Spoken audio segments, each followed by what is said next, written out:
3 मरले 15 मरले 20 मरले या जो भी ज़मीन है उनको मत छेड़ें। और जो भी कानून जिस तरीके से लोगों ने हकूक मिले हैं तरीके से भी मिले हैं, जिस तरह से भी इंतकाल हुए हैं, मैं चाहता हूँ उनको भी रिव्यू किया जाए। वो इंतकाल कैसे खारिज हुए? लोग होंगे तो हुकूमत होगी, अगर लोग ही नहीं होंगे तो हुकूमत को क्या करना है? लोगों की भलाई के लिए आपने काम करना है, लोगों को उजाड़ने के लिए बात नहीं करनी है। कोई लोग किसी तरीके से कोई सियासी रोटियां भी देख रहे हैं यहाँ पे, हम उनसे भी गुजारिश करेंगे सियासी रोटियां मत सके, गरीबों को बचाएं, कानून की बालादस्ती होनी चाहिए। मैंने कभी ये नहीं सुना, मेरी 30-40 साल प्रैक्टिस भी है कि ये कहा जाए कि 3 दिन के अंदर मकान खाली करो, नहीं तो हम आकर जार देंगे। नोटिस ये होता है कि आप अपनी वजह जाहिर करो, अपना बताओ, सबूत बताओ कि आपके पास क्या है, किस हक से बैठे हो आप काबिज नाजायज हो, तो वो नोटिस होता है। जिस तरह से लगातार पूरे जम्मू कश्मीर में एक अफरा तफरी का माहौल है, क्योंकि सरकारी आराजियों से अवाम के नाजायज़ कब्जा जात को जो मनसूख किए जाने का और उनके जो कब्जा जात हैं वहाँ पे जो तामीर शुदा मकानात हैं उनको मस्मार किए जाने के जो नोटिस मुतलका तहसीलदारान की जानिब से जारी किए गए थे, जिसके बाद अवाम की जानिब से जो रद्द अमल सामने आया उसमें भी कहीं ना कहीं अवाम जो है काफ़ी नारहमी जाहिर करती हुई नज़र आई। और उसी के साथ साथ जितने भी सियासी व समाजी कारकुनान हैं उनकी जानिब से भी लगातार इस पर एहतजाजी मुजाहरे किए जा रहे हैं। अगर पुंछ खिता पीर पंजाल की बात की जाए तो यहाँ से भी जितने भी सियासी व समाजी कारकुनान हैं उनकी जानिब से अवाम की हिमायत करते हुए इस हुक्मनामा की सख्त अल्फाज में मजम्मत भी की गई। इस वक्त हमारे साथ मौजूद हैं एडवोकेट मोहम्मद जमान साहब, जिन्होंने इससे कबल भी तमाम सोशल मीडिया और मीडिया प्लेटफॉर्म पर सामने आकर अवाम की हिमायत की और इस हुक्मनामा पर अपने जितने भी तासुरात हैं वो पेश किए हैं। खैर, आज की जो गुफ्तगू है आज हम खुसूसी बात करेंगे, क्योंकि जिस तरह से 2 रोज़ कबल जम्मू में जिस तरह से जो हादसा रोनमा हुआ और जिसमें हमने देखा कि जब वहाँ पे जो तामीरात थी उसको मस्मार करने के लिए इंतज़ामिया के अहदेदारान पहुँचे तो वहाँ पे अवाम और उनके दरमियान जो है काफ़ी कहासुनी हुई और वहाँ पे संगबारी का भी वाक़या जो है वो देखने को मिला। तो इसी सिलसिला में बात करने के लिए हमारे साथ जमान साहब मौजूद है। आज हम इनसे तफसीलन जानने की कोशिश करेंगे, क्योंकि पेशे से ये एक एडवोकेट हैं और कानूनी जो दाव पेज हैं उनको भी बाखूबी तरीके से जानते हैं। जमान साहब, सबसे पहले मैं आपका खैर मकदम करूँगा। जी अमीन साहब, आपका बहुत बहुत शुक्रिया कि आप इस लैंड के वाले से इशू को लेके आए हैं, बहुत बहुत शुक्रिया। जमान साहब, सबसे पहले मैं जानना चाहूँगा, अमूमन हमने पहले भी आपसे काफ़ी गुफ्तगू की है, जिस तरह से ये इस वक्त एक बवाल बचा हुआ है रोशनी एक्ट, काचराई और उसी के साथ साथ सरकारी आराजियों पर जितने भी कब्जा जात हैं उनको मस्मार करने के जो हुक्मनामे सादर किए गए हैं, मैं ये जानना चाहूँगा वो लोग जो पिछले 50 साल से 40 साल से या 20 साल से जो काबिज है, हिंदुस्तान का जो आइन है वो किस तरीके से जो उनके हकूक़ दिए गए हैं, और ख़ास करके जिस तरीके से कई ऐसे भी लोग हैं जिनके पास बाकायदा तरीके से अलाटमेंटें भी मौजूद हैं, लेकिन इस वक्त जो अफरा तफरी का माहौल है उसमें देखा जाए तो गरीब आवाम काफ़ी पिसती नज़र आ रही है। तो मैं जानना चाहूँगा, आखिर ये कवानीन जो है हिंदुस्तान के आइन ने ही हमें दिए थे और आज उन्हीं कवानीन को लेकर देखा जाए तो उन्हीं कवानीन पर जो है वो रद्द अमल सामने आ रहे हैं कि उन पर जो उनकी पासदारी नहीं की जा रही है। तो इन सबको किस नज़रिए से देखते हैं? देखिए अमीन साहब, आपने बड़ा अच्छा सवाल किया। हमारा जब हिंदुस्तान जो मुल्क है एक जमहूरी मुल्क है, एक डेमोक्रेटिक मुल्क है, और यहाँ हमारा अपना एक आइन है, हिंदुस्तान का आइन है, संविधान है, कॉन्स्टिट्यूशन है। उसके बाद हमारे अपने लॉज हैं जम्मू कश्मीर के हैं, जो यूटी बनने के बाद या दफ़ा 73 टूटने के बाद तमाम हिंदुस्तान के जितने भी लॉज हैं वो जम्मू कश्मीर पे लागू हैं। तो यहाँ पे मैं कहता चलूँ कि यहाँ पे equality before law and equal protection of law, हर आदमी जो है कानून के मुताबिक बराबर है और उसको बराबर का हकूक़ भी दिए जाते हैं।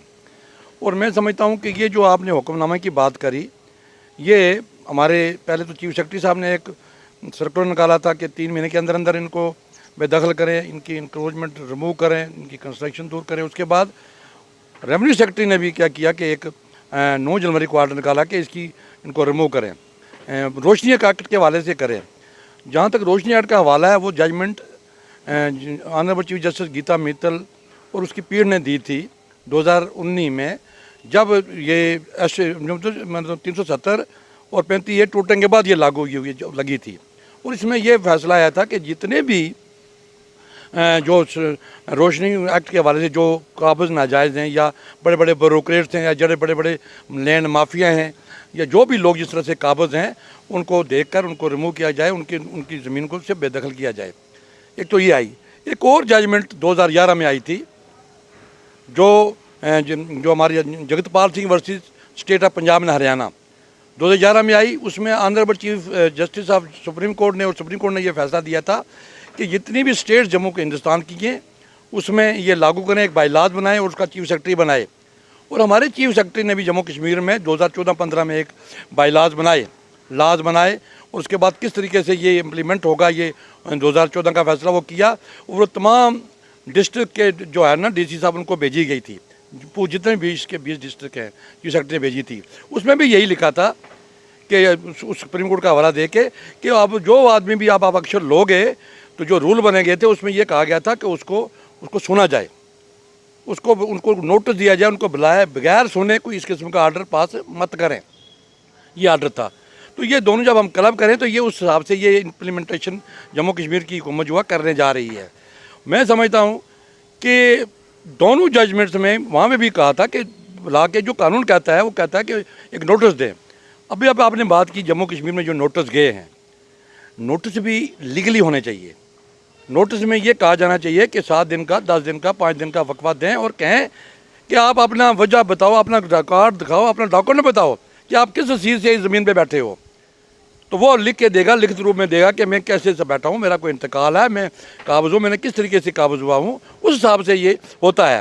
लेकिन ये जो नोटिस निकले हैं कि आप अपना मटेरियल उठा लें, आप खुद ब खुद उठा लें, नहीं तो हम आके उठाएँगे, ये मेरी समझ में नहीं आज तक आया कि ये ना तो कानून के मुताबिक है, ना ये रेवेन्यू एक्ट के मुताबिक है। रेवेन्यू एक्ट में 133 A, B, C, D, E ये सेक्शन है, किस तरीके से बेदखल कर रहे हैं, किस तरीके से नोटिस देना है। इसी तरीके से रेवेन्यू एक्ट में 12, 13, 14, 15 जो एक्ट है ना, जो 370 टूटने के बाद बना है, ये लाइव है। इसमें भी कहा है कि कैसे रिव्यू होगा, कैसे रिव्यूजन होगा और कौन करेगा। रिव्यू जो होगा 99 दिन के अंदर होता है, रिवीजन जो होता है उसकी मियाद तो नहीं है, लेकिन उसमें भी कोई पीरियड होता है। लेकिन आप हैरान होंगे कि ये मैं समझता हूँ कि ये हमारी जम्मू कश्मीर के कुछ चंद बड़ी ब्यूरोक्रेसी जो है वो ये इस किस्म के आर्डर पास कर रही है। ना तो 15 को देख रही है रेवेन्यू एक्ट को, ना 14, ना 13, ना 12, ना नोटिस, ना कुछ, ना कहा। इसी तरीके से बुलाया जा रहा है। और हमारी हाई कोर्ट की जजमेंट कहती हैं कि principle of natural justice should be followed, everybody should be given an opportunity of being heard, nobody should be condemned unheard. तो यहाँ पे ये जो हो रहा है, ये जो भी सिलसिला चल रहा है, ना तो बुलाया गया, ना तो सुना गया, तो ये इस तरह से बेदखलियाँ हो रही हैं। हम हाई कोर्ट का और सुप्रीम कोर्ट के आर्डर का खैर मकदम करते हैं। जो सुप्रीम कोर्ट की जजमेंट हक में आई है लोगों के, उसको भी देखें। और जो ये जजमेंट आई है इसमें भी रिव्यू लगी हुई है ऑनरेबल हाई कोर्ट के पास, और हमारी हुकूमत ने लगाई है, रेवेन्यू सेक्रेटरी ने लगाई है, और मसला पेंडिंग है सुप्रीम कोर्ट में। Supreme court honourable supreme court ने ये कहा कि वो देखें, रिव्यू जब तक होता है तो रहने। तो ये जो आर्डर हो रहे हैं, ये जो दिया जा रहा है, मैं समझता हूँ कि ये तो कोई अच्छा तरीका नहीं है। ना ही कानून के मुताबिक है, ना ही रेवेन्यू एक्ट के मुताबिक है, ना ही कॉन्स्टिट्यूशन के मुताबिक है, और ना ही बुलाया गया है, ना ही सुना जाता है, ना कुछ है। और ऐसे अहकाम पास किए जाते हैं। अमीन साहब, मैं आपको बताता चलूँ कि देखिए, जब रेवेन्यू एक्ट वजूद में आया उसके बाद बड़े बड़े गवर्नमेंट आर्डर आए हैं। 394C सरकार वाला दौरों मदार, ये राजा महाराजा की ज़मीन है, ये वहाँ से ऊद हुई है जम्मू कश्मीर की हुकूमत को, ये वहाँ के बन के उसके तहत भी कुछ इंतकाल जम्मू कश्मीर में राजों के वक्त या 394C हुआ है। और कई इंतकाल LB 6 और 432 के हुए हैं, जो लोग बैठे हुए हैं 57-58 से। और उसके बाद LB 7 है, 254C है, 578C है जो रिव्यूजों के बारे में है, और LB 7, LB 10 है कि आप 58 की गद्दारी को छोड़े, जब आगे जाओगे आप तो आपने देखना है कि कौन LB 7 के मुताबिक 70-75 से बैठा हुआ है काबज़। चीफ मिनिस्टर की गाइडलाइंस है और सर्कुलर है, उसका गवर्नमेंट आर्डर है, जो हाई कोर्ट में दिए जाते हैं, बड़े बड़े फैसले हुए हैं उसमें। मैं समझता हूँ कि और इसको देखा जाना चाहिए बगैर सुने। एक पेन की नोक पे जम्मू कश्मीर में तकरीबन 2-3-4 साल पहले वहाँ पे फाइनेंशियल कमिश्नर साहब के कहने पे, या किसी फाइनेंशियल कमिश्नर या रेवेन्यू सेक्रेटरी के कहने पे इंतकाल बगैर सुने एक पेन की नोक पे उनका इंतकाल खारिज कर दिए गए। ये कानून के मुताबिक नहीं है। ये कोई ऐसा कोई कानून जम्मू कश्मीर में नहीं है या हिंदुस्तान में नहीं है कि एक पेन की नोक पे जम्मू में, श्रीनगर में, जहाँ भी जिस स्टेशन में वो इंतकाल खारिज करें, उनको बुलाया जाए, उनको सुना जाए, उनसे पूछा जाए कि आप किस हैसियत से बैठे हो। अग्रीड पर्सन को बुलाया जाना चाहिए। और जम्मू कश्मीर में जो भी ये इंतकाल हुए हैं, मैं आपको फिर दोबारा कहूँ कि अल्लाह का लाख लाख शुक्र है कि हमारी एडमिनिस्ट्रेशन DC साहब जो है वो अच्छे हैं, यहाँ के रेवेन्यू अफसर अच्छे हैं, वो देख रहे हैं, कागज़ की जाँच कर रहे हैं, देख के वो कर रहे हैं। लेकिन अगर इस किस्म के इंतकाल खारिज होने लगे बगैर सुने, ये लोग गरीब कहाँ जाएंगे हाई कोर्ट में और सुप्रीम कोर्ट में। एक तरफ इंतकाल शुदा रकबे बगैर सुने बेदखल और उनको खारिज किया गया, एंट्रियाँ खारिज कर दी गई, लोगों को पता ही नहीं है पूरे जम्मू कश्मीर में।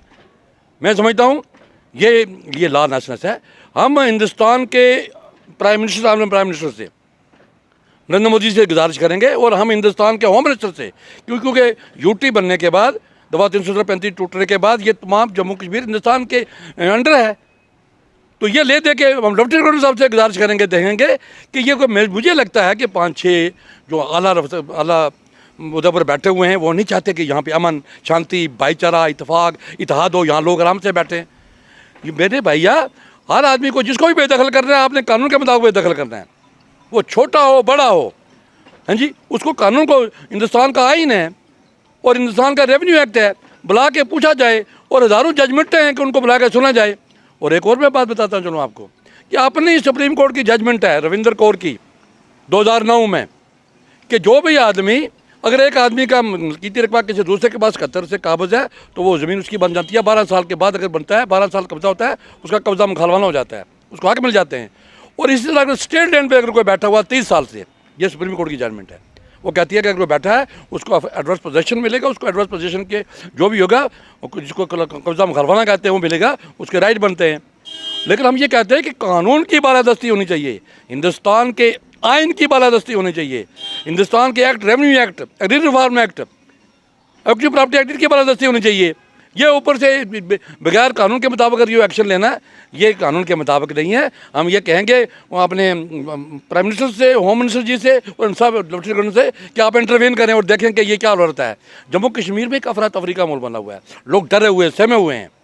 अगर यही हाल रहा तो ये तो लोग, मैं कहता हूँ कि ये डर के बारे बात नहीं करते हैं। और अभी आपने ये बात की कि सियासी लोग भी बयान दे रहे हैं, खुल के आ रहे हैं। देखिए यार, आदमी का हक है, सियासी लोगों का भी हक है, समाजी लोगों का भी हक है। और गवर्नमेंट की तरफ से कोई IAS ऑफिसर ये कि थ्रेट दे दे कि नहीं, अगर उनके खिलाफ एक्शन लिया जाएगा, जो सामने आएंगे या को बोलेंगे। यहाँ पे तो हमें सेक्शन 12 से लेकर 31 तक हिंदुस्तान का आइन कहता है, right to liberty, right to speak, right to shelter, right to human rights की, राइट टू इंटेग्रिटी, इज़्ज़त की जो देख रेख है। तो ये लोग जो आ रहे हैं, ये इज़्ज़त को बचाने के लिए आ रहे हैं, अपने हकूक़ को बचाने के लिए आ रहे हैं। राइट टू शेल्टर, इनको रहने के लिए जगह है। कहाँ पे ये ऐसा लिखा है कि बलडोज़र चला दो और मकान गिरा दो? अगर आपने लेना ही है, कब्जा भी करना है किसी कानून के मुताबिक, उसको सील कर दो। सील करने के बाद उसका हक बनता है तो नहीं तो ले लो, लेने के बाद उसको इस्तेमाल करो। ये तो कहीं नहीं है। और हम ये कहेंगे, हम नहीं चाहते कि जो बड़े बड़े मगरमच्छ हैं, लैंड माफिया जो हैं, जितने भी बड़े बड़े बिजनेसमैन हैं, हकीकत है उन्होंने ये किया है। और आज अगर सियासी लोग, मैं समझता हूँ, रात को मैं सुन रहा था उमर अब्दुल्ला जी का स्टेटमेंट भी, प्रेस कॉन्फ्रेंस सुन रहा था, महबूबा बहन जी की भी सुन रहा था, वो शजाद लोन की भी सुन रहा था। तो देखो यार, इनको पता ही, इनकी हुकूमत से ये कानून बना है, आइन बना है, कैबिनेट से पास हुए हैं, सब कानून बने हैं, उनकी बातचीत होनी चाहिए। मुझे लगता है कि इन लोगों को पता नहीं है कानून को किस तरह से सहारा लेना चाहिए, इनको बोलना चाहिए। ये डरे हुए सहमे हुए अपनी जायदाद बचाने के लिए अगर ये बात करेंगे तो ये तो गलत बात है। लोगों की बात करें, ये लोग खुल के सामने आए, इनकी बात करें, इनको बचाने की बात करें। और हम भी चाहते हैं कि हिंदुस्तान की आइन की बालादस्ती होनी चाहिए और हिंदुस्तान के कानून की बालादस्ती होनी चाहिए। Law of the land must prevail, इसकी इज्जत होनी चाहिए। और ये ब्यूरोक्रेसी ने भी करनी है, हुकूमत ने भी करनी है, और लोगों ने भी करनी है, और हम कर रहे हैं। हम यही चाहते हैं कि इसके मुताबिक कोई एक्शन होना चाहिए। ये जो मैं देख रहा हूँ अफरा तफरी, ये देखिए, हमें बड़े अदब से हमने अपने लोगों से भी अपील करनी है कि अमन में रह के, भाईचारा रख के ये करना है। अभी आपने बात की संगबारी की, संगबारी नहीं करनी चाहिए, पत्थरबाजी नहीं करनी चाहिए, मीडिया को भी नहीं करना चाहिए। लेकिन जब वहाँ पे मॉब मेंटालिटी बनती है, लोग आते हैं, लोग किस्म किस्म के आते हैं, वो इज़हार ख्याल किसी तरीके से करते हैं, मेरी उनसे अपील होगी कि तमाम जम्मू कश्मीर के लोग, यहाँ तक कि हिंदुस्तान के लोग, इस मसले में तमाम पार्टियाँ जो हमारे साथ हैं, सोशल ऑर्गेनाइजेशन, सिविल सोसाइटी हमारे साथ हैं, ये मसला हल होगा। और हम ये चाहेंगे कि जितनी जल्दी हो ये हुक्मनामा वापस लें। जिसके पास 2 मरले, 3 मरले, 15 मरले, 20 मरले या जो भी ज़मीन है, उनको मत छेड़ें। और जो भी कानून, जिस तरीके से लोगों ने हकूक़ मिले हैं, जिस तरीके से भी मिले हैं, जिस तरह से भी इंतकाल हुए हैं, मैं चाहता हूँ उनको भी रिव्यू किया जाए। वो इंतकाल कैसे खारिज हुए जम्मू कश्मीर में, उनको भी देखा जाए, उन इंतकाल को भी बहाल किया जाए, उसको किसी तरीके से कानून के मुताबिक लाया जाए। और ये जो कानून, ये हुक्मनामा, ये जो सर्कुलर है, इसको वापस लिया जाए। लेफ्टिनेंट गवर्नर साहब और होम मिनिस्टर जी, मैं आपसे अपील करूँगा कि आप इंटरवीन करें और देखें, और देख के लोगों को बचाएं। वेल ऑफ द स्टेट है ये, लोग होंगे तो हुकूमत होगी, अगर लोग ही नहीं होंगे तो हुकूमत को क्या करना है? लोगों की भलाई के लिए आपने काम करना है, लोगों को उजाड़ने के लिए बात नहीं करनी है। कोई लोग किसी तरीके से कोई सियासी रोटियाँ भी सेक रहे हैं यहाँ पे, हम उनसे भी गुजारिश करेंगे सियासी रोटियाँ मत सेकें, गरीबों को बचाएं। कानून की बालादस्ती होनी चाहिए, आइन की बालादस्ती होनी चाहिए, रेवेन्यू एक्ट की बालादस्ती। मैं समझता हूँ ये इन्होंने रेवेन्यू एक्ट को सस्पेंड कर दिया है जिस तरह से ये एक्शन कर रहे हैं, जैसे ये वजूद में नहीं है, अग्रिम वार वजूद में नहीं है। सबको देख के उसको केयर करनी चाहिए, देखना चाहिए। ये मेरी आपसे अपील है। ज़ुमान साहब, मैं ज़रूर जानना चाहूँगा, जिस तरह से इन दिनों में हम देखें, चाहे सोशल मीडिया हो, चाहे अखबार की सुर्खियाँ हो या टीवी हेडलाइंस हो, सभी जगह पे जहाँ पे भी खबरों की शुरुआत होती है तो सबसे पहले यही सुनने को मिलता है, ये देखने को मिलता है कि पीला पंजा। इस वक्त पीला पंजा एक पूरे जम्मू कश्मीर में जो है एक मशहूर बात हो चुकी है, और जब भी गरीब आवाम पीले पंजे का नाम सुनती है तो उनमें काफ़ी खौफ और दहशत जो पहले से देखा जा रहा है उसमें काफ़ी इजाफा देखने को मिल रहा है।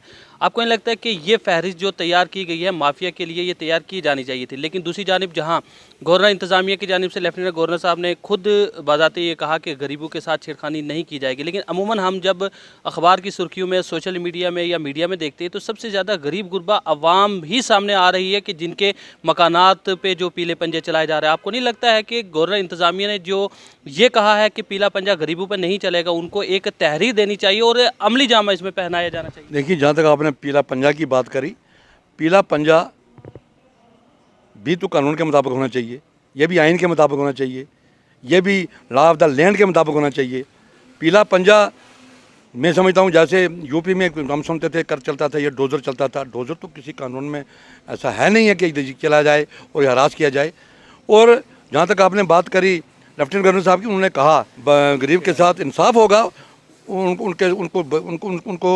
बेदखली नहीं होगी, उनको उजाला नहीं जाएगा, लेकिन बड़े बड़े माफियों को छोड़ा नहीं जाएगा। मैं ये चाहता हूँ, हम चाहते हैं कि लेफ्टिनेंट गवर्नर साहब बड़े भी जो हैं, मगरमच्छ हैं, लैंड माफिया जो हैं, या जो बिजनेसमैन हैं, जब हम ये कहते हैं कि equality before law, equal protection of law, तो उनको निकालें। हम चाहते हैं वो निकलने चाहिए। किसी के पास 500, 1000, 2 लाख रकबा नहीं होना चाहिए। और ये जिस तरीके से आया है, किस तरीके से आया है, वो होना चाहिए, लेकिन उसके लिए भी एक ज़ाब्ता कानून है। और पीला पंजा चलने से ये हो जाता है, मैं अपने हिंदुस्तान के प्राइम मिनिस्टर से गुजारिश कर लूँगा, और मैं जम्मू कश्मीर के रविंद्र रैना से गुजारिश करूँगा, मैं आपसे गुजारिश करूँगा कि आप तो कहते हैं कि ये गरीबों को छेड़ा नहीं जाएगा और बड़ों को छोड़ा नहीं जाएगा, आप कह रहे हो, लेकिन ये तमाम चीज़ें जब जो है ना, इसको लिखित रूप में रेवेन्यू सेक्रेटरी साहब लाएँ, चीफ सेक्रेटरी साहब लाएँ, लेफ्टिनेंट गवर्नर साहब लाएँ। लोगों में एक डर है, खौफ है कि ज़ुबानी तौर पर तो नोटिस लिख रहे हैं और लिखित तौर पर नोटिस लिख रहे हैं, और कोई कहता है ये नोटिस या ये लिस्ट जाली है, कोई कहता है असली है। तो ये एक वेम है, ये ख़त्म करें, ये शक दूर करें और इस तरीके से करें कि कानून के मुताबिक करें। जो भी जम्मू कश्मीर में कोई जो नोटिस निकालता है ऊपर से लेकर नीचे तक, उसको भी कानून का एहतराम करना चाहिए, देख के निकालना चाहिए और कानून के मुताबिक करना चाहिए। आज तक मैंने कभी ये नहीं सुना, मेरी 30-40 साल प्रैक्टिस भी है, कि ये कहा जाए कि 3 दिन के अंदर मकान खाली करो, नहीं तो हम आकर जार देंगे।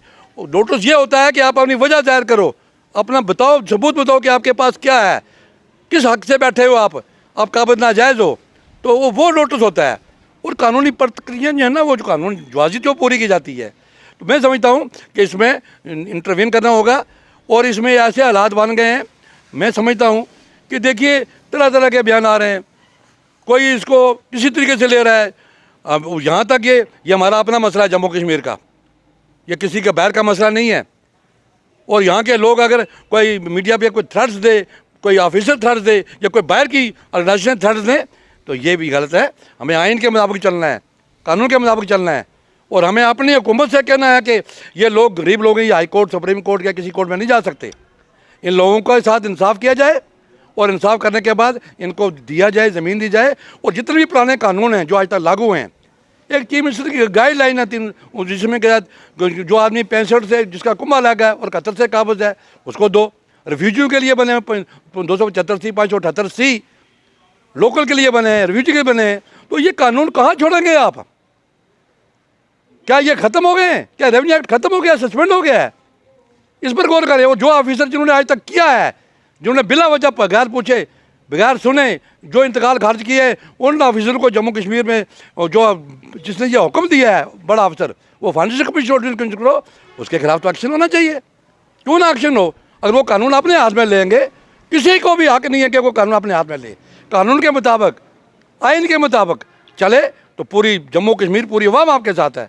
लेकिन अगर इस तरीके से होगा तो ये अफरा तफरी ख़त्म करें, एक अमल लाएँ, भाईचारा लाएँ। जम्मू कश्मीर में शांति होनी चाहिए।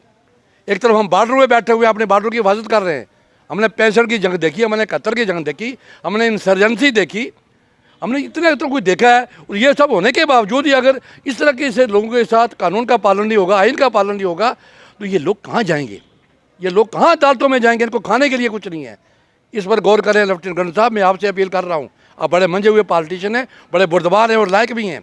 और होम मिनिस्टर जी आपसे गुजारिश कर रहा हूँ, और प्राइम मिनिस्टर जी आपसे गुजारिश करूँगा, आप आएँ और देखें कि कौन ये आदमी कर रहा है ऊपर लेवल पे, और सही पिक्चर जो आपको वो दिखाई जानी चाहिए, तब जाके मुसलमान लोगों का मसला हल होगा। ज़ुबान साहब, आखिरी सवाल जानना चाहूँगा। जिस तरह से सरकार की जानिब से एक स्कीम चलाई गई थी नशा मुक्त भारत अभियान, जिसके तहत यानी कि पूरे मुल्क से जो है नशे जैसी वबा को ख़त्म करना था, ताकि आने वाली जो नस्लें हैं वो खुशहाल रह सके, वो नशे से पाक रह सके और हमारे देश का जो मुस्तकबिल है वो भी रोशन हो पाए। लेकिन जिस तरह से हालात और वाक़यात चल रहे हैं इस वक्त, आम एक आदमी जो गरीब इंसान जिसने अपनी पूरी उम्र की जो पूंजी है वो अपने मकान की तामीरात में लगा दी, इस वक्त जो अचानक से ये हुक्मनामा जारी होता है जिसको लेकर कहीं ना कहीं वो सख्त परेशान है। और इसी परेशानी की सबसे बड़ी वजूहत ये होती है कि अमूमन लोगों को हमने देखा है, नौजवानों को देखा है कि वो नशे में मुलव्वस हो जाते हैं। आपको नहीं लगता है कि इस वक्त आवाम उस हद तक पहुँच चुकी है और सरकार को यहाँ पर एक ऐसा इकदाम उठाना चाहिए जिसकी वजह से जो है आवाम में फिर से वो चहल पहल नज़र आए? देखिए, जहाँ तक आपने ये नशाबंदी की बात करी, ड्रग्स के हवाले से बात की, मैं समझता हूँ कि ये भी एक स्पॉन्सर्ड मिलिटेंसी है। वो नहीं चाहते जम्मू कश्मीर में अमन हो। बाहर की ताकतें या यहाँ के कुछ लोग ऐसे हैं जो देश के हक में नहीं हैं। हम चाहते हैं ये नशा मुक्त होना चाहिए और यहाँ पे नशाबंदी बंद होनी चाहिए। अभी 1.5 महीना पहले लेफ्टिनेंट कोर कमांडर साहब यहाँ पे आए थे। उन्होंने सबसे पहले मिलिटेंसी पे कुछ नहीं कहा। उन्होंने कहा कि ये नशा जो है ना, ये जो स्पॉन्सर नशा है, ये भेजा जा रहा है, इस पर नज़र रखी जाए और ये की जाए। यहाँ के एसपी साहब ने, जम्मू कश्मीर की पुलिस ने, जहाँ तक मुझे लगता है यहाँ की पुलिस ने एक्शन लिया, काम कर रहे हैं उस पर। और ये भी एक थ्रेट है पूरे जम्मू कश्मीर की आवाम के लिए, बच्चों के लिए, नौजवानों के लिए। हमने इस पर भी ध्यान देना है और हुकूमत ने भी देना, और हुकूमत इस पर दे रही है। हमारी पुलिस अच्छे तरीके से काम कर रही है।